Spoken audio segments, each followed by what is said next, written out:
This time, Oh, he's bloody heavy. lives are on the line. What I do is dangerous. There's a chance that could be what gets me. Didn't see that one coming. The swell is up and they're stuck.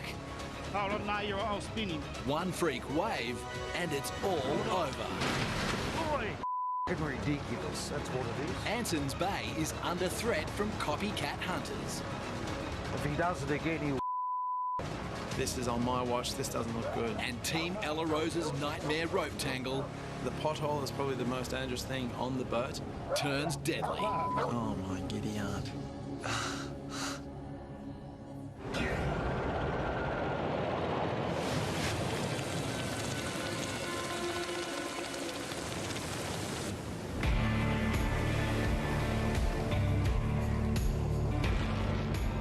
Hunter Island, northwest Tasmania. And skipper Steve, deckhand Jamie and boat dog Gus are pulling their first pots for the winter season. First pot of the winter run.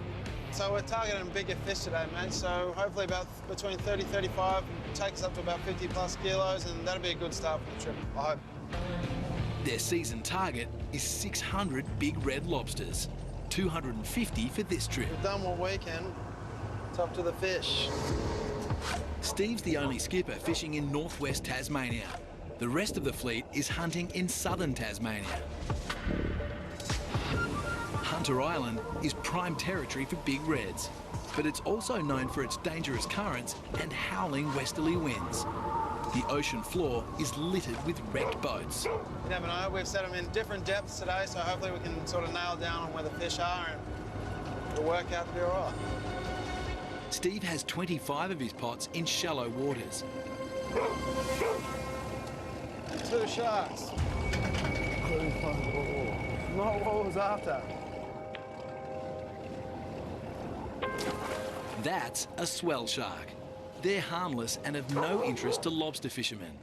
They go after the bait, sucking the dead fish into their mouths. Sadly, no profit in them. And no bait means no lobsters. Sharks can also scare the lobsters away. It's all right, it's our first shot. Dust off the cobwebs and keep going, I guess.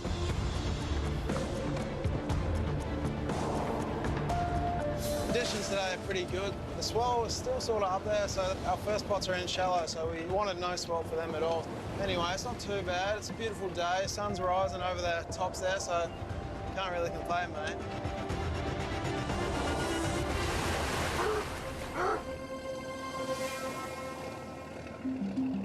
Yes, mate.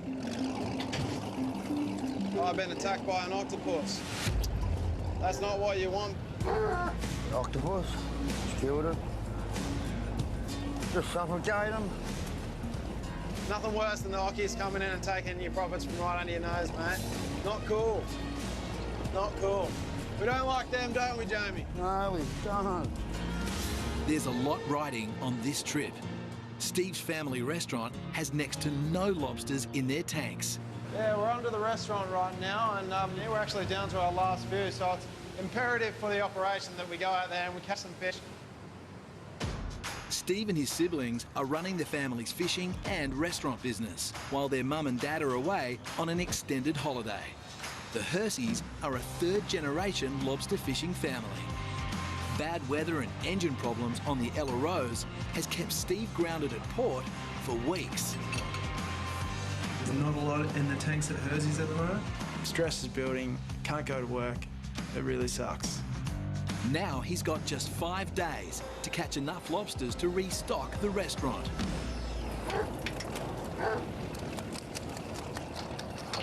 Looks like we've got a couple of donkeys in this one, so... A lobster that we keep, if it's small, we'll call it a rat, and if it's big, we'll call it a donkey. The big ones, tractor or a monster. Dog, another one. Tractors, big dogs, and donkey fish. By jiggies, that's a clunker.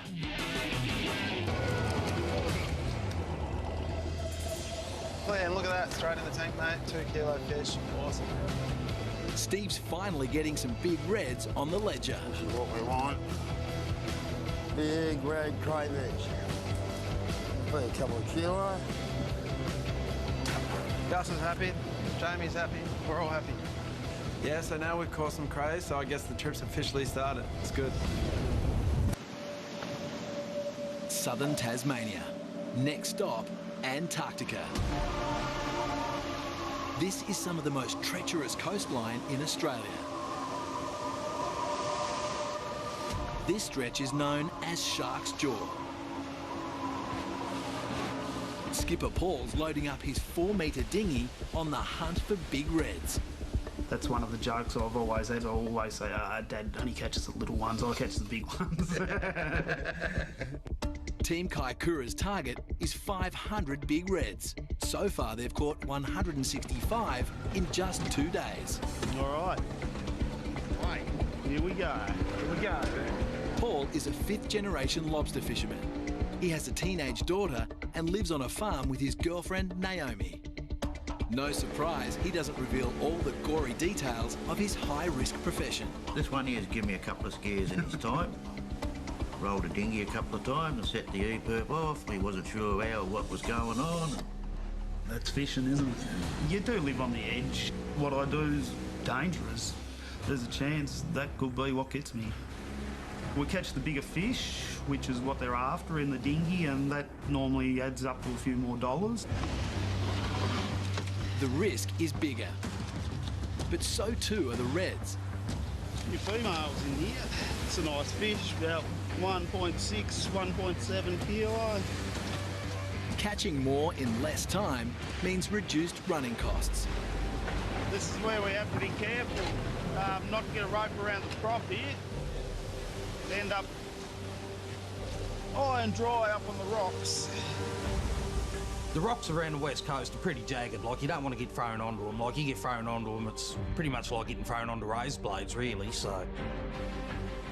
Skipper Glenn worries about his brother's dinghy fishing strategy. I hate fishing around Cracker because it's just, he'll be in a dinghy and the swell will make and I'm pulling me pots and all I'll seem to be doing is thinking about him. Like, I'll get me shot up and then I'll be wanting to give him a call or see if I can see him, make sure they're right. We might head up in this little hole here, but I don't know if it's a bit swelly. This little gap will only just get through it.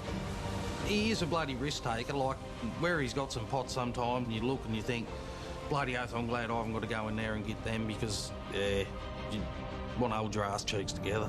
Wouldn't do me any good. Yep.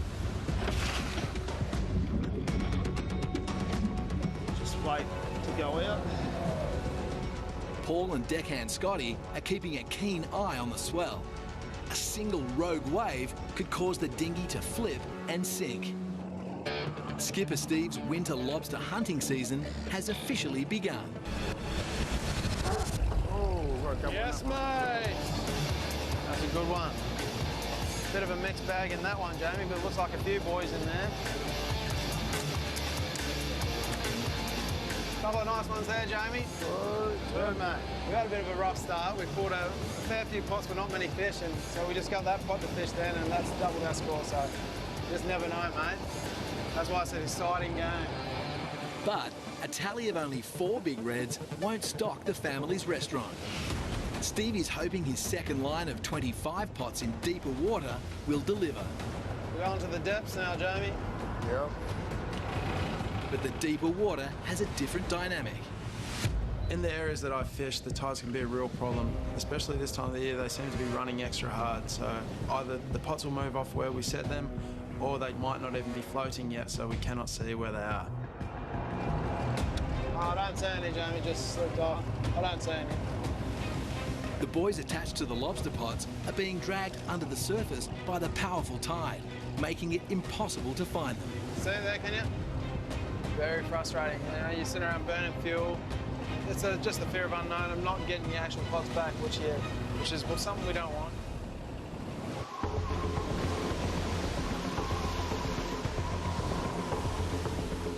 Just wait to go out.